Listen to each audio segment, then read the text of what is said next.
తలకొండ అటవీ ప్రాంతానికి ఆనుకుని ఆదివాసీ పల్లె అనే ఓ కుగ్రామం ఉండేది. ఆ గ్రామానికి ఒకవైపు అడవి, ఇంకోవైపు సముద్రం ఉండేవి. దీనివల్ల నాగరిక ప్రపంచంతో ఆ ఊరికి అస్సలు సంబంధమే ఉండేది కాదు. నాగరికులు వాడే కొన్ని వస్తువుల గురించి ఆ ఊరి వాళ్లకు అస్సలు తెలియనే తెలీదు. అలా వాళ్లకు తెలియని వస్తువుల్లో అద్దం ఒకటి. అదే ఊరిలో సింగయ్య, శివంగి అనే దంపతులు ఉండేవారు. ఒకరోజు వారు, "ఈ ఇంట్లో బండెడి సాకిరీతో వాళ్ళంతా హోనవుతాంది. నేను కొంచెం సాయం చెయ్యవయ్యా అంటే నువ్వేమో అడవికి పోయి కట్టెలు కొట్టుకొచ్చేసరికి నా పని అయిపోతాది, ఇక నా వల్ల కాదు అంటావు. ఈ పశువులు కోళ్ళు చూసుకుంటూ ఇంటి పని చెయ్యాలంటే నాకు ఎంత కట్టంగా ఉందో తెలుసా మావా? నాకు కొంచెం సాయం చెయ్యొచ్చుగా." సర్లే అయ్యా, నా పనులు నాకు సరిపోతున్నాయి, ఇంక నీకేటి సాయం చేస్తాను చెప్పు. పోను ఒక పని చేయమంతావేటి, నన్ను ఇంకో పెళ్లి చేసేసుకోమంతావేటి, అవి వచ్చేది నీకు సాయంగా ఉంటది. ఏటయ్యా తమాషాలు బాగానే చేస్తున్నావే. సాయం చెయ్యమంటే సవతిని తీసుకొస్తానంటావా? ఇంతకీ ఎవతది? ఎవరితేటే, ఎవరో లేరు, ఏదో తమాషాకి అన్నాను. ఏటి తమాషానా? లేదయ్యా, నీ వాలకం చూస్తుంటే ఏదో తమాషా చేస్తున్నట్టు లేదు. అందుకేనా ఈ మధ్యన పని పేరు చెప్పి ఎప్పుడో పొద్దుపోయాక వస్తున్నావు. అయ్యి బాబోయ్, అదేటి లేదే బాబు, ఊరికే తమాషాకే అన్నాను. నిజం. ఇంకా ఆలస్యం సంగతి అంటావా? ఎండు కట్టెలు కొట్టాలంటే ఇంతకు ముందు దగ్గరలోనే దొరికేసి, ఇప్పుడు వాటి కోసం అడవి లోపలికంటూ వెళ్లాల్సి వస్తుంది. అందుకే ఆలస్యం అయిపోతుంది. అబ్బో నిజమే అంతేనంటావా మావా? ఓసి నీ అనుమానం తగలయ్యా, నీ బుర్రలో ఏదో ఎట్టుకొని నా బుర్ర తినకే బాబు. సర్లే, ఇలా మాటకి మాట అనుకుంటూ పోతే కాపురేలే కూలిపోతాయి. నేను అలా బయటికి వెళ్ళొస్తా గాని నువ్వు నీ వంట పని చూసుకో. ఏటిది ఓ పక్కనే మాట్లాడుతూనే ఉన్నాను, సమాధానం చెప్పకుండా మధ్యలోనే తుర్రుమన్నాడు. ఏటో ఈయనగారి వాలకం ఈ మధ్యన అదోలా ఉంటాంది. ఓ కంట కనిపెడుతూ ఉండాలి ఇన్ని. అలా బయటకు వచ్చిన సింగయ్య ఏదో ఆలోచిస్తూ ఊరు బయట ఉన్న సముద్రం వైపు నడిచాడు. అక్కడ అతన్ని ఆకర్షిస్తూ ఒక వస్తువు కనిపించింది. అది మరేమిటో కాదు, ఒక అద్దం. అంతకుముందు ఏదో ప్రమాదంలో మునిగిపోయిన ఓడలోని వస్తువుల్లో అదొకటి. సముద్రం అలల్లో తేలుకుంటూ వచ్చి అదిప్పుడు తీరానికి చేరుకుంది. ఓర్ని, ఇదేడిది, ఏదో మెరుస్తుంది అని దానిలోకి తొంగి చూసిన సింగయ్య ఒక్కసారిగా ఆశ్చర్యానికి లోనయ్యాడు. అంతలోనే ఆనందంతో ఉబ్బి తబ్బిపోయాడు. దానికి కారణం అందులో కనిపించిన తన ప్రతిబింబం. అది అచ్చం తన నాన్నని పోలి ఉండటంతో అది తన నాన్నే అనుకున్నాడు. జీవితంలో ఒక్కసారి కూడా తన రూపం ఎలా ఉంటుందో చూసుకోకపోవడం వల్ల అది తనదేనని అతనికి తెలియదు. నన్ను కనికరించి నా కోసం పైనుంచి దిగొచ్చావా నాన్న? దేవుడా, నువ్వు ఎంత కరుణామయుడు అయ్యా.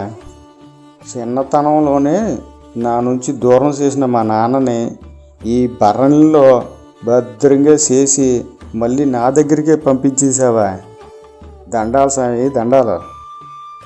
అరే, ఈ భరణిలోంచి మా నాన్న రూపం కదులుతూ నాతో ఏదో చెప్పాలని ప్రయత్నిస్తుందే, ఏటబ్బా అది? సరే, ఏదైతేలే, మా నాన్న మళ్ళీ నా దగ్గరికి వచ్చేసాడు, అదే చాలు. ఇలా అనుకుని ఆనందంతో తబ్బిబ్బయ్యి అద్దాన్ని ఇంటికి తెచ్చుకొని తన పెట్టెలో జాగ్రత్తగా పెట్టుకున్నాడు సింగయ్య. ఇక అప్పటి నుంచి సింగయ్యకు అదే లోకమైపోయింది. పదే పదే పెట్టె తెరిచి చూసుకోవడం, తన నాన్న బొమ్మని చూసి మురిసిపోవడం. సింగయ్య ఇలా రహస్యంగా చేస్తున్న పనిని గమనించిన శివంగి, ఏది మాటి మాటికి పెట్ట చూసుకొని తెగ సంబారి పడిపోతున్నాడు. ఏ ఉందబ్బా దాంట్లో? నాకు కూడా చూపించకుండా ఏదో దాసుకొని దాసుకొని మురిసిపోతున్నాడు. ఏదైనా బంగారం దొరికిందా ఏటి అని అనుకున్నదై ఒకరోజు సింగయ్య బయటికి వెళ్ళగానే పెట్టె తెరిచి చూసి అందులో అద్దాన్ని చేతిలో తీసుకుని చూసి కెవ్వుమంది. అద్దంలో తన ప్రతిబింబం చూసి ఒక్కసారి ఆమెకు గుండె ఆగినంత పనైంది. అది తనదే అని తెలియక, ఓలమ్మో ఓలమ్మో ఏటిది, ఈయనగారు అన్నంత పని చేశాడే, దీన్ని ఏవత్తునో తెచ్చుకొని చూసుకొని మురిసిపోతున్నాడు. ఇదేమో ఏదో మంత్రగెత్తలా ఉంది. నేను ఏటి చేస్తే తాను అదే చేస్తూ ఈ బొమ్మ పైకి కిందకి కదులుతూ నన్ను ఎక్కరిస్తా ఉంది అని నెత్తి నోరు కొట్టుకుంటూ బయటకు వచ్చి తన గోడు పక్కింట్లో ఉన్న సుబ్బమ్మకు చెప్పింది. చూసావా వదినా, మీ అన్నయ్య ఎంత పని చేసినాడు. కట్టెలు కొట్టే పని అని చెప్పి అడవిలోకి పోయి ఏదో మంత్రగత్తెని తెచ్చుకొని పెట్లో పట్టి చూసుకుంటూ మురిసిపోతున్నాడు. నాకు అన్యాయం చేశాడు వదినా. అవునా? సింగన్నయ్య సంటోడని నాకు తెలదే. ఏది దాన్ని నా కోపాలు చూపి అంటూ ఆ అద్దాన్ని తన చేతిలోకి తీసుకుంది సుబ్బమ్మ. తర్వాత దానిలోకి తొంగి చూస్తూనే కెవ్వుమంటూ, ఓలమ్మో ఇదేటే ఎంత ఘోరంగా ఉండది. అయినా ఇదేట్టా నచ్చిందే మీ ఆయనకి? ఏటో ఈ మగాళ్ళ ఇట్టాలు నాకో పట్టాన అర్థమై సావో. దెయ్యం కంటే ఘోరంగా ఉండది. దీంట్లో ఏ నచ్చిందే మీ ఆయనకి? అదేటొదినా, చూడ్డానికి బానే ఉందిగా, నీకెందుకు అట్ట అనిపించింది? సర్లే, ఏటైతేనే నా కర్మ ఎట్టా కాలింది. ఇక ఇప్పుడు ఏం చేసేదొదినా? ఇప్పుడు ఇంకేటి చేస్తావు? వెంటనే నీ పుట్టింటికి బయలుదేరు. ఓ వారం పాటు తిండి లేకపోతే కడుపు మాడి దెబ్బకి దారికొస్తాడు మీ ఆయన. ఆనక నిన్నెతుక్కుంటూ నీ ఇంటికొస్తాడు. నిజమే వదినా, ఇప్పుడే బయలుదేరతా. ఇలా అనుకుంటూ శివంగి అద్దం తీసుకొని అడవి దారి పట్టింది. అప్పుడే కట్టెల మోపుతో ఎదురు వస్తున్న సింగయ్య ఆమెను చూస్తూనే, ఏటే నా కోసమేనా బయలుదేరావు? చేతిలో బొమ్మేటే? నీ బండారం మొత్తం బయటపడిపోనాది. దీనిని పేటలో చూశాను. దీన్ని చూసుకునే కదా నాకు సవితిని తెస్తా అన్నావు. నేను ఇప్పుడే నా పుట్టింటికి పోతా ఉన్నా. ఏం మాట్లాడుతున్నావే? నా బండారం ఏంటి, బయట పడిపోవడం ఏంటి? నేనేటి చేశాను? దానిలో మా నాన్న ఆత్మ కదా ఉన్నదే, దాన్ని ఎక్కడికి తీసుకెళ్ళిపోతున్నావు? సరే, ఇంటికి వెళ్ళి మాట్లాడుకుందాం పదా. ఇంకేమింటికి? ఈ టక్కులాడు మాయలో పడి నన్ను పట్టించుకోవా? దీన్ని పెట్లో పెట్టుకొని చూసుకొని మురిసిపోతున్నావా? నేను చూడలేదనుకున్నావా? నేను నా పుట్టింటికి పోతున్నా. పుట్టింటికి వెళ్ళిపోవడం ఏంటే? నేనేటి తప్పు చేశాను? పదే, ఇంటికి వెళ్ళిపోదాం. నా సత్తరాను. ఈ గొడవ ఇలా జరుగుతుండగా ఆ దారిన పోతున్న ఓ సాధువు వీళ్ల దగ్గరకు వచ్చి, ఏమిటమ్మా గొడవ? ఏదన్నా సమస్య వస్తే సామరస్యంగా పరిష్కరించుకోవాలి, కానీ ఇలా వీధికెక్కుతారా? సమయానికి వచ్చారు స్వామి. అసలు ఏం జరిగిందంటే, అంటూ వాళ్ళిద్దరూ తమ గోడుని ఆ సాధువుకి వెళ్ళబోసుకున్నారు. వాళ్ళ సమస్య విని సాధువు ఆశ్చర్యపోతూ, మీ మాటలు వింటుంటే నాకు మహా ఆశ్చర్యంగా ఉంది. మీ ఇద్దరూ కూడా ఎవరికి వారు తాము చెప్పేదే నిజమంటున్నారు. మీ ఇద్దరిలో ఎవరిదే వాస్తవమో తెలుసుకొని సమస్యను పరిష్కరించాలంటే ముందు ఆ వస్తువును నేను పరిశీలించాలి. ఏది ఆ వస్తువును ఒకసారి నాకు చూపించండి. ఇదిగో స్వామి అంటూ ఆ అద్దాన్ని సాధువు చేతికిస్తారు.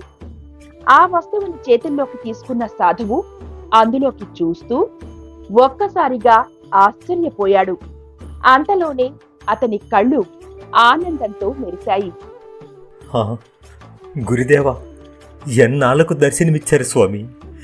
ఎన్నో ఏళ్లుగా మీ దర్శనం కోసం ఎదురు చూస్తున్నా, మీ ఉపదేశం కోసం పరితపిస్తున్నా. ఇన్నాళ్లకు కనిపించారా స్వామి? ధన్యుణ్ణి. ఈ మాటలకి భార్యాభర్తలు ఇద్దరూ ఉలిక్కిపడి ముఖాముఖాలు చూసుకున్నారు. మా నాన్నను చూసి మీకు గురువు అంటారేటి స్వామి? మా నాన్నకు అసలు చదువే రాదు, మీకు గురువు ఎలాగయ్యారు? ఏటి సామి, దానిలో ఉన్న ఆ టక్కులాడి మిమ్మల్ని కూడా మాయసేసిందా? మూర్ఖులారా, ఆపండి మీ అసందర్భ ప్రలాపనలు. వీరు ఎవరనుకుంటున్నారు? నా గురుదేవులు సదానందుల వారు. నేను వారి అవసాన దశలో నా విద్య కోసం వారిని ఆశ్రయించాను. కానీ దురదృష్టవశాత్తు నా విద్య పూర్తి కాకుండానే వారు పరమపదించారు.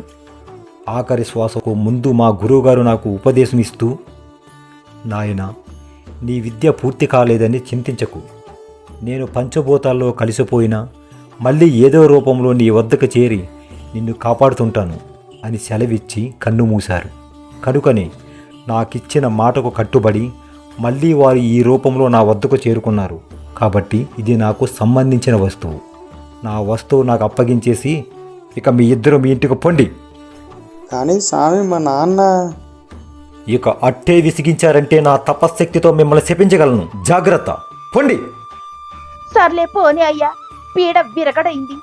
అది మన దగ్గరకు వచ్చిన కాడి నుంచి మనకు మనశ్శాంతి లేకుండా పోయింది. దాన్ని ఆయన్నే ఉంచేసుకొని ఆ మాయల మారికి ఆ సాములోనే సరైనోరు.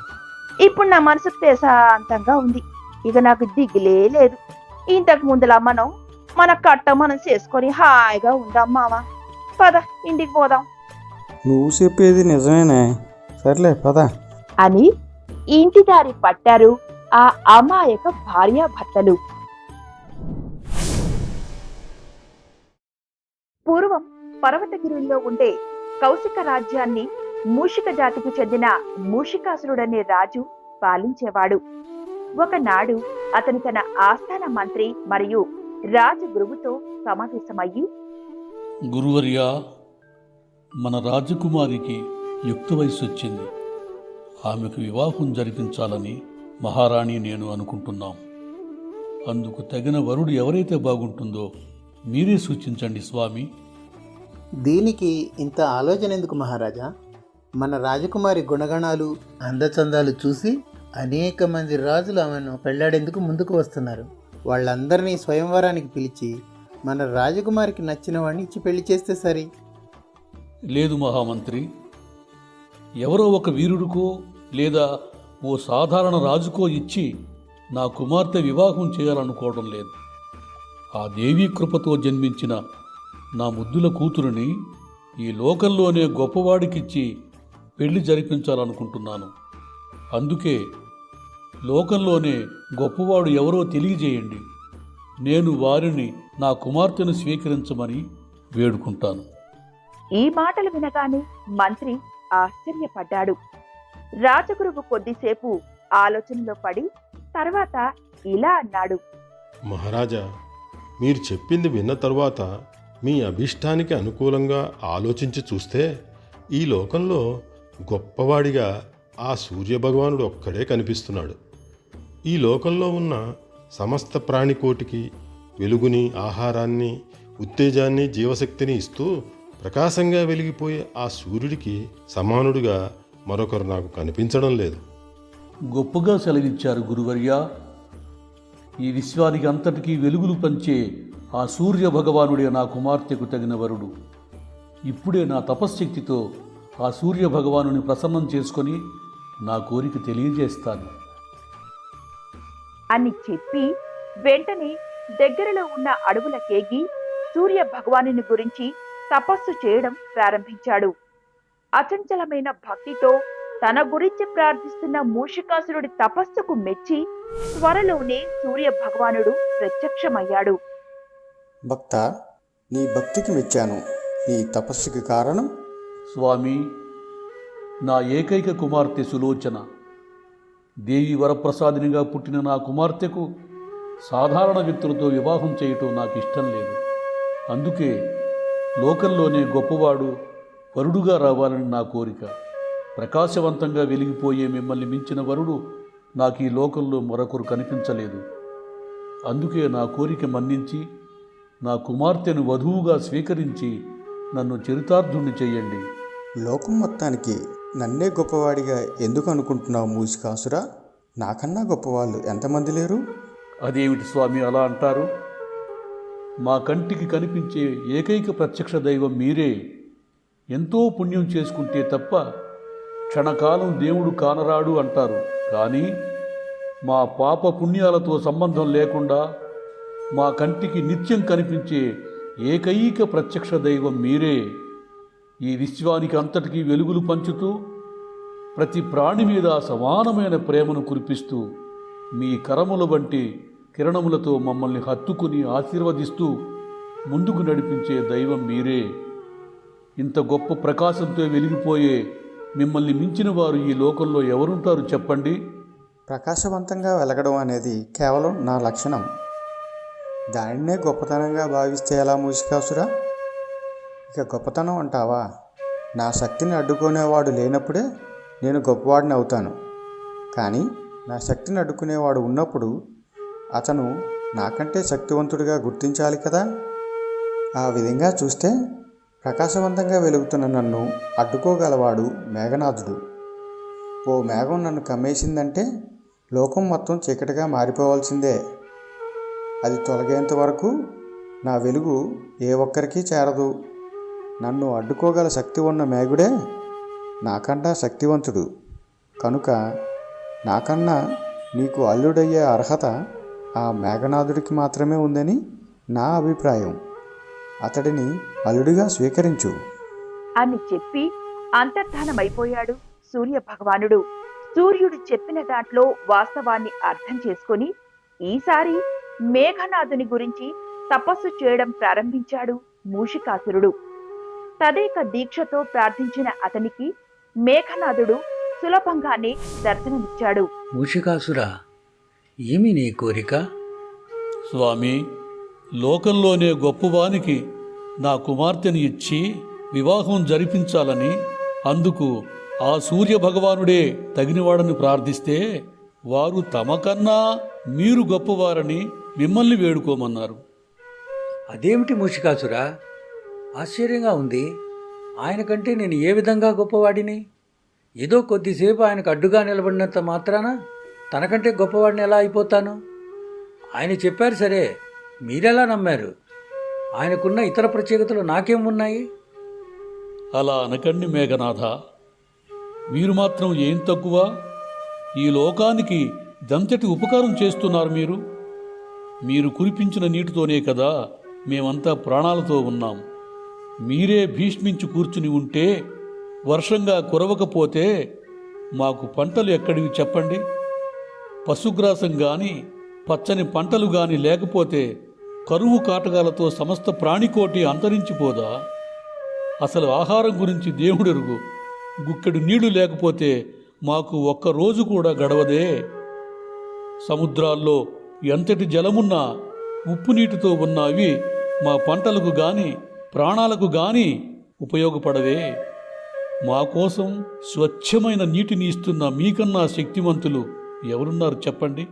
కనుక అత్యంత శక్తివంతులైన మీరే నా కుమార్తెకు తగిన జోడి. దయచేసి నా కుమార్తెను స్వీకరించండి.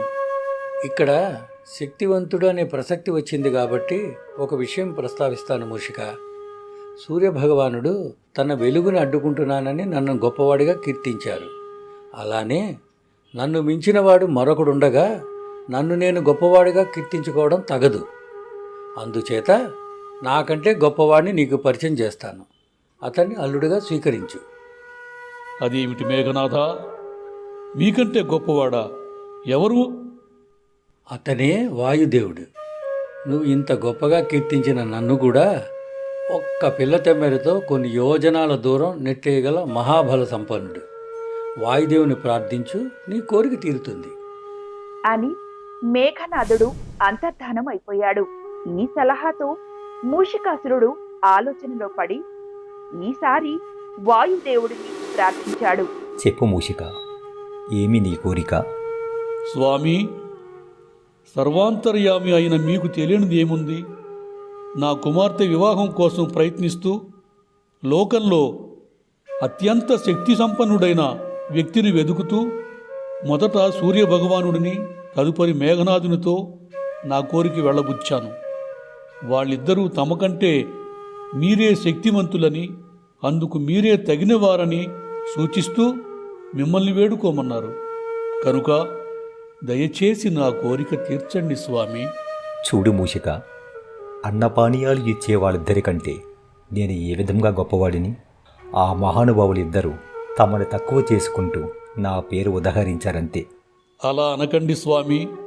అన్నపానీయాలు లేకుండా కొన్ని గంటలైనా కొన్ని రోజులైనా బ్రతకగలం కానీ ప్రాణవాయువు అయినా మీ గాలి లేకుండా కొన్ని క్షణాలు కూడా మేము జీవించలేము. మీరే భీష్మిస్తే నిమిషాల్లో లోకమంతా శ్మశానంగా మారిపోదా? మీకంటే గొప్పవారు ఎవరున్నారు చెప్పండి? అంతేకాకుండా ఆ వానలు కురవాలన్నా, ఎండ తీవ్రత నుంచి మమ్మల్ని బయటపడేయాలన్నా అది మీ స్పర్శ వల్లే సాధ్యం కదా. మేము బ్రతకడానికి ప్రతి క్షణం మీ మీదే ఆధారపడాలి. అలానే అత్యంత బల సంపన్నులైన కారణజన్ములు హనుమాన్ భీములను వరప్రసాదులుగా లోకానికి అందించిన మహానుభావులు మీరు. ఇక మీరే కోపిస్తే మీ సుడిగాలిలో మహాసముద్రాలు సైతం అల్లకల్లోలం కావా? వేల సంవత్సరాల వయస్తున్న మహావృక్షాలు సైతం కోకటి వేళతో పెకలించబడవా? ఊళ్లకు ఊళ్ళే గాలివానలో కొట్టుకుపోవా? మీకన్నా శక్తిశాలి ఎవరు చెప్పండి? కనుక మీరే నా కుమార్తెకు తగిన వరుడు. ఆగాగు మూషికాసురా, నన్ను అప్పుడే అత్యంత శక్తివంతుడిగా ప్రకటించేయకు. నేనెంత బలవంతుడినైనా నా శక్తిని సైతం తట్టుకుని నిలబడి నన్నేమాత్రం లెక్క చేయక నన్ను చూస్తూ చిరునవ్వులు చిందించేవాడు ఒకడున్నాడు. అతని ముందు నా శక్తిలేవీ పనిచేయవు. కనుక అతనే నాకంటే బలవంతుడు. ఎవరు వాయుదేవా అతను? అదిగో ఆ పర్వతుడే. నేనెంత ప్రతాపం చూపినా, ఎన్ని పెను తుఫానులు సృష్టించినా ఆ పర్వతాల మీద ఉన్న చెట్టు చేమల్ని కూల్చగలనేమో కానీ అతన్ని మాత్రం ఒక్క అంగుళం కూడా కదపలేను. కనుక నాకంటే శక్తివంతుడైన ఆ పర్వతుణ్ణి ప్రార్థించి నీ కోరిక ఈడేర్చుకో అని చెప్పి వాయుదేవుడు కూడా అంతర్ధానమైపోయాడు. ఇక చేసేది లేక మూషికాసురుడు పర్వత సానువులకేగి ఆ పర్వతుణ్ణి ప్రార్థించాడు. జరిగేది అంతా గమనిస్తూనే ఉన్నాను మూషికాసురా. అయినా మీ అన్వేషణకు తుది వ్యక్తిని నేను కాదు. విచక్షణతో ఆలోచించి తెలివైన నిర్ణయం తీసుకో. నీ కుమార్తెకు తగిన వరుణ్ణి నిర్ణయించుకో. అదేమిటి పర్వతరాజా? వాయుదేవుడు చెప్పిన అత్యంత బలమైన వ్యక్తి మీరు ఎదురుగా ఉండగా నా కుమార్తెకు తగున వరుడు మీరుగాక మరెవరవుతారు చెప్పండి? ఇంకా నువ్వు సత్యం తెలుసుకోలేదన్నమాట. నన్ను కూడా భయపెట్టే నాకన్నా గొప్పవాడిని నువ్వు గుర్తించలేదన్నమాట. ఎండా వానల్ని లెక్క చేయరు, భూకంపాలను పెను తుఫాలను తట్టుకుంటారు. అటువంటి మిమ్మల్ని భయపెట్టేవాడా? మీకన్నా గొప్పవాడా ఎవరు స్వామి? ఇంకెవరు? ఒక చిన్న ఎలుక. ఎలుక? అవును, భూకంపాలను పెను తుఫానులను సైతం తట్టుకునే నన్ను కూడా తన వాడి గోళ్లతో నాకు రంధ్రాలు చేసి ఆ కలుగులో నివాసం ఉండే ఒక ఎలుక. నాకు సైతం నిద్ర లేకుండా చేసి భయపెట్టేది మీ మూషిక జాతే. మీకంటే బలశాలులు గొప్పవారు ఇంకెవరున్నారయ్యా? ఈ మాట వినగానే మూషికరాజు ముఖం ఆశ్చర్యంతో విప్పారింది. ఒకంత గర్వంతో హృదయం కూడా ఉప్పొంగింది. ప్రతి ఒక్కరిలోనూ ఓ శక్తి ఉంటుంది. అయితే ఆకారం తలుచుకొని ఇతరులతో పోల్చుకొని నిరుత్సాహపడకుండా మీలో ఉన్న శక్తిని వెలికి తీసి కష్టపడిన రోజున మీ కృషిని లోకం కూడా గుర్తిస్తుంది. అది తెలుసుకొని మసలుకుంటే మనలో ఏ అసంతృప్తి ఉండదు. కనుక నీవు నీ జాతిలోనే ఒక సమర్థుడిని ఎన్నుకొని నీ కుమార్తెకు వివాహం జరిపించు. ఇక నాకు సెలవు అని అంతర్ధానమయ్యాడు పర్వతరాజు. పర్వతుడి మాటల్లోని సత్యాన్ని గమనించిన మూషికాసురుడు సంతోషంతో తన నివాసం చేరుకొని మంత్రి రాజగురువును కలుసుకున్నాడు. ఇదే కదా మహారాజా కొండను తవ్వి ఎలుకను పట్టడం అంటే? అయితే ఒక్క విషయం గమనించారా రాజా? ఈ అన్వేషణలో ఇప్పటి వరకు మీరు కలిసిన ప్రతి ఒక్కరూ గొప్పవారే. కానీ వారు ఎవరూ తమ గొప్పతనాన్ని చాటుకోకుండా పక్కవారిని తమ కంటే గొప్పవారుగా శ్లాఘిస్తూ తమ వినమ్రతను చాటుకున్నారు. వారిలోని గొప్ప లక్షణమే వారిని పూజనీయులుగా చేసి మనం నిరంతరం ఆరాధించే దైవాలుగా మార్చింది. నిజమే గురువర్యా. ఇకపోతే మన రాజకుమారికి జాతకరీత్యా మూషిక వీరుడితోనే వివాహం జరుగుతుందన్న విషయం నాకు ముందే తెలుసు. అయినా మీ వద్ద ఎందుకు ప్రస్తావించలేదంటే మీ అభిష్టానికి విరుద్ధంగా మాట్లాడి మిమ్మల్ని నొప్పించడం ఎందుకన్న ఉద్దేశంతోనే. జరగబోయేది ఎలాగో జరిగి తీరుతుంది. ఈలోపు మీకు వాస్తవం బోధపడుతుందని మీ ప్రయత్నాలకు అడ్డుపడకుండా ఉన్నాను. తమ జాతిలోనే అత్యంత శక్తివంతులు ఉన్నారని ఇప్పుడు మీకు అవగతమైంది. ఇక జాగు చేయక స్వయంవరానికి ఏర్పాటు చేసి రాజకుమారికి నచ్చిన వరుణ్ణి ఎంపిక చేయండి మహారాజా. అలాగే గురువర్యా. ఇక మీదట అంతా మీరు చెప్పినట్టే నడుచుకుంటాను.